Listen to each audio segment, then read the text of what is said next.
بسم اللہ الرحمن الرحیم۔ السلام علیکم ڈیئر ویورز، دوستوں، بہن بھائیوں، میں معذرت چاہتا ہوں کہ ویڈیوز تھوڑی سی لیٹ ہو گئیں۔ اس کی ایک وجہ تو یہ تھی کہ میرے کچھ ذاتی معاملات تھے، ایک دو شادیوں پہ اٹینڈ کرنی تھی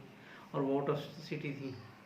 تو اب چونکہ جیسے جیسے ہم آگے بڑھ رہے ہیں تو ہمارے جو آرٹیکلز آ رہے ہیں وہ بھی کافی ڈیبیٹیبل ہیں اور اس میں کافی ریسرچ بھی کرنی پڑتی ہے، لیکن وہ بات یہ ہے کہ جب کام شروع کیا ہے تو یہ تو کرنا پڑے گا۔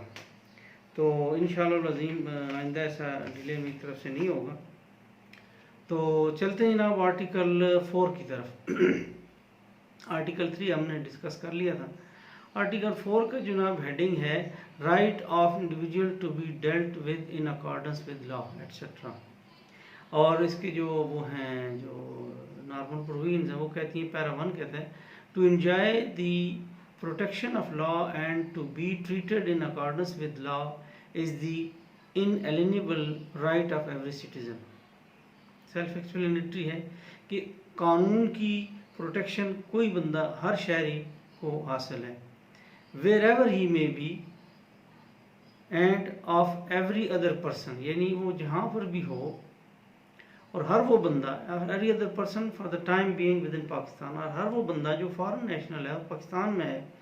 تو وہ بھی قانون کی پروٹیکشن حاصل کر سکتا ہے۔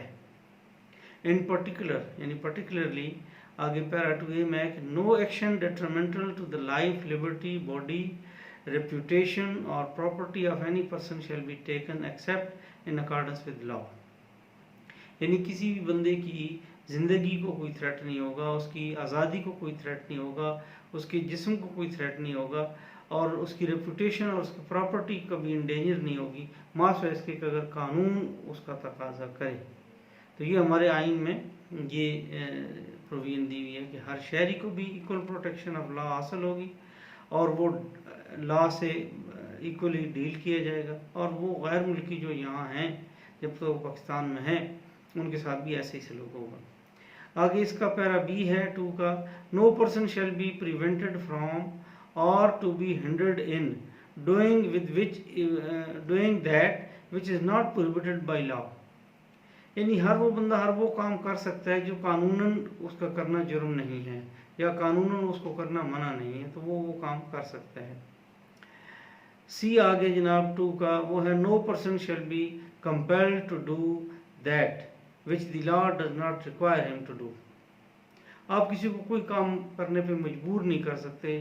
جب تک کہ قانون اس کو مجبور نہ کرے کہ وہ یہ کام کرے۔ تو یہ جناب اس میں یہ آزادی دی گئی ہمارے شہریوں کو بھی اور غیر ملکی جو پاکستان میں آئیں گے ان کو بھی، کہ وہ جب چاہیں لا کی پروٹیکشن حاصل کریں اور وہ کوئی ایسا کام ان سے نہیں کروایا جا سکتا جو وہ قانون کرنے کے پابند نہیں ہیں، اور نہ ہی ان کو کسی ایسے کام سے منع کیا جا سکتا ہے جو قانون کے حساب سے منع کرنے کا ہمیں حق حاصل نہیں۔ یہ قانون، یہ جو آرٹیکل ہے آرٹیکل 4، اس کے تمام پروویژنز ہیں وہ اسلامی قوانین اور جہاں ساورنٹی اللہ کو بلانگ کرے اس معاشرے میں ان کا ہونا بہت ضروری ہے، کیونکہ قانون جو ہے وہ ایک جیسا اپلائی ہوتا ہے سب پہ۔ آگے آتا ہے یہ article 5 loyalty to state and obedience to constitution and law, اس کا آرٹیکل 1 پیرا 1 ہے آرٹیکل 5 کا، loyalty to the state is the basic duty of every citizen, ہر شہری کی بنیادی ذمہ داری ہے، فرض ہے کہ وہ ریاست کے ساتھ وفادار رہے۔ آگے آ جاتا ہے پیرا 2 obedience to constitution and law is the inviolable obligation of every citizen wherever he may be and of every other person for the time being within Pakistan، یعنی پاکستان کے اندر لائلٹی ٹو دی اسٹیٹ جو ہے وہ ہر شہری کو کرنی ہے چاہے وہ کہیں پر بھی ہو، اور اسی طرح کوئی غیر ملکی جو پاکستان میں آ جاتا ہے اس کو بھی اسٹیٹ کا لائل ہونا پڑے گا، اور اس کو کوئی یہ معافی نہیں ہے کہ جی وہ تو غیر ملکی ہے، وہ اسٹیٹ کے ساتھ چاہے تو وفا نہ کرے یا اس کے قانون کا احترام نہ کرے یا اس کے آئین کا احترام نہ کرے۔ اس کے بعد ہے جناب آرٹیکل 6 جو کہ بہت ہی کنٹروورشل ہے، بہت ہی ڈیبیٹیبل ہے، اور اس پہ کافی ڈیبیٹ ہمارے ملک میں چلی ہے۔ میرا نہیں خیال کہ ہم اس کی ڈسکشن سے آج کی ویڈیو میں مکت ہو سکیں گے، لیکن چلیں سٹارٹ لیتے ہیں۔ ہائی ٹریجن کا آرٹیکل 6 ہے، اس کا پیرا 1 ہے، اینی پرسن ہو ایبروگیٹس اور سبورٹس اور سسپینڈس اور holds in abeyance or attempts or conspires to abrogate or subvert or suspend or hold in abeyance the Constitution by use of force or show of power show of force or by any other unconstitutional means shall be guilty of high treason۔ یہ جو article ہے اس کا میرا خیال پیرا 2 بھی پڑھ لیتے ہیں۔ اینی پرسن ایڈنگ اور abetting or collaborating the acts mentioned in clause 1 shall likewise be guilty of high treason۔ یعنی وہ لوگ جو اس کام میں معاون ہوں گے اور فیسیلیٹیٹرز ہوں گے ان کو بھی وہی سزا ملے گی جو ہائی ٹریجن کی سزا ہے۔ اور اس کے اندر پیرا 2A ہے جناب، an act of high treason mentioned in clause 1 or clause 2 shall not be validated by any court including the Supreme Court and a High Court۔ آگے اس کا پیرا 3 پڑھ لیتے ہیں، سب پیرا 3 پڑھ لیتے ہیں۔ وہ کہتا ہے مجلس شورا parliament shall by law provide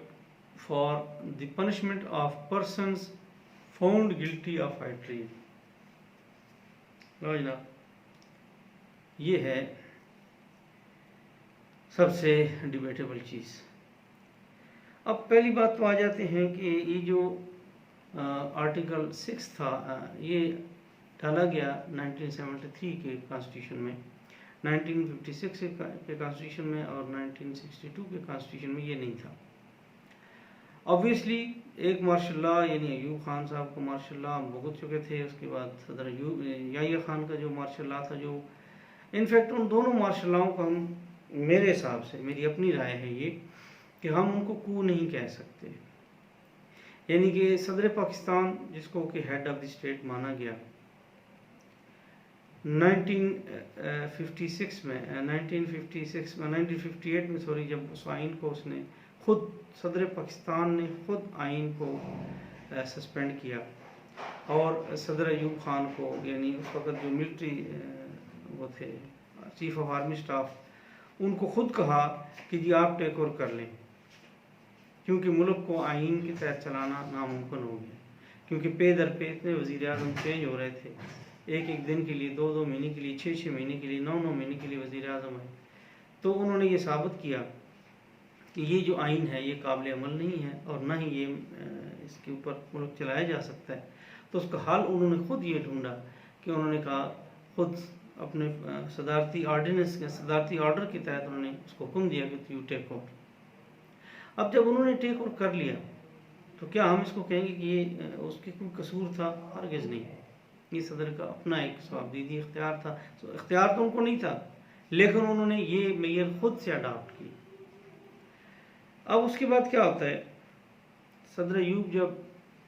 صدر رہتے ہیں وہ ایک اپنا آئین بناتے ہیں 1962 کا، جس میں وہ خود اپنی طرف سے صدر کی ایبسنس میں دوسرے بندے کا، یعنی اسپیکر قومی اسمبلی کا یا چیئرمین سینٹ کا ٹیک اوور کرنے کا آرٹیکل اس میں ڈالتے ہیں۔ اس وقت میرا خیال ایک ہی ہاؤس تھا، چیئرمین سینٹ تھا، اسپیکر قومی اسمبلی۔ لیکن کیا کرتے ہیں وہ کہ جب وہ وقت آتا ہے، وہ سمجھتے ہیں کہ مجھ سے استعفیٰ لیا جا رہا ہے یا مجھے اب چھوڑنا پڑ رہا ہے اقتدار، تو وہ خود یحییٰ کو کہتے ہیں کہ میں آرم فورسز کو حکم دیتا ہوں کہ وہ اپنی آئینی ذمہ داریاں پوری کریں، حالانکہ ان کی ایسی کوئی آئینی ذمہ داری نہیں تھی۔ تو یحییٰ خان کا جو مارشل لا تھا اس کو بھی میں ریئل ٹرمز میں یا ریئل مینوں میں کو نہیں کہوں گا، کیونکہ وہ بھی ایک اپرچونٹی ان کو پلیٹ میں رکھ دی گئی تو انہوں نے اس کو سویکار کر لیا، قبول کر لیا۔ اب آ جاتے ہیں تیسرے مارشل لا کی طرف۔ تیسرا مارشل لا لگا جب بھٹو صاحب نے 1973 کا آئین دے چکے تھے، اور 1973 کے آئین میں انہوں نے آرٹیکل 6 میں اس لیے ڈالا کہ شاید آرمی اب یہ حرکت نہ کرے، لیکن 1973 میں آئین آیا اور 79 میں اس کو معطل کر دیا گیا، اور تیسرا مارشل لا جو ہے وہ لگ گیا۔ تو انہوں نے جس آئین کو انہوں نے ایبروگیٹ کیا، سبورٹ کیا یا سسپینڈ کیا، تو یہ تھا یہاں تک سلسلہ۔ اب ہوا کیا، جب کو سکسیسفل ہو گیا اس کو کورٹس نے ویلیڈیٹی بھی دے دی، کیونکہ یہ جو آخری پیرا ہے اس میں یہ لکھا ہوا ہے کہ act of high treason mention in clause 1 اور 2 shall not be validated by any court. اس پہ ایک غلطی بھی ہے، وہ ہم اس پہ بعد میں آئیں گے، لیکن اس وقت یہ چیز نہیں تھی۔ یعنی جب ضیاء الحق مرحوم کا مارشل لا لگا تو اس کو عدالتوں نے ویلیڈیٹ کر دیا، بعد میں انہوں نے ان کو ویلیڈیٹ کیا، تو جس سے اس کو ایک وہ قانونی جواز بن گیا، تو وہ چلتا رہا۔ اب اگر تو بھٹو مرحوم ضیاء الحق صاحب زندہ رہتے، اور بعد میں جو جمہوری حکومت آئی جو کہ آبویسلی پیپل پارٹی کی تھی 1988 میں، تو وہ پھر اس آرٹیکل کے تحت کوئی مقدمہ چلاتے، کوئی کیس بناتے، تو وہ تب ممکن تھا کہ کم از کم ضیاء الحق صاحب زندہ ہوتے۔ لیکن چونکہ ضیاء الحق صاحب کی ڈیتھ ہو گئی تھی اگلی حکومت کے آنے سے پہلے، تو اگلی حکومت جو آئی وہ اس وقت تک وہ دنیا میں نہیں تھے، ورنہ شاید وہ ہوتے تو شاید یہ آرٹیکل 6 کا مقدمہ بنتا، اور اس میں کوئی رول، کوئی چیزیں ایسی طے ہو جاتی کہ جو آنے والے مارشل لا کو شاید روک سکتی۔ لیکن چونکہ وہ فوت ہو گئے، تو تیسرے مارشل لا جس کے لیے پرپزفلی یہ آرٹیکل ڈالا گیا تھا کہ مارشل لاؤں کا راستہ روکا جائے، وہ شاید نہ رک سکا۔ اب اس کے بعد کیا ہوتا ہے کہ جب نواز شریف صاحب حکومت میں ہوتے ہیں تو ان کی حکومت کا تختہ الٹا جاتا ہے۔ ریئل معنوں میں جو کو تھا وہ ضیاء الحق صاحب کا تھا، ایک منتخب جمہوری وزیر اعظم کو گھر بھیج دیا گیا، اور اس کو گرفتار کر لیا گیا، اور پوری مشینری کو معطل کیا گیا، اس کے بعد ٹیک اوور کیا گیا، اور اس کے بعد اعلان کیا گیا، PCO جاری ہوئی، سارا کچھ ہوا۔ سیم اسی طرح 99 میں اس کو دہرایا گیا۔ اس کو دہرانے کے بعد اس پہ چونکہ ان کے وہ فوت نہیں ہوئے، وہ زندہ رہے، تو اس کے بعد ان پہ ہائی ٹریزن کا مقدمہ بھی بنا، اور مقدمہ چلا۔ اور اس کے مقدمے سے آنورڈ کی کہانی انشاءاللہ ہم کل کریں گے۔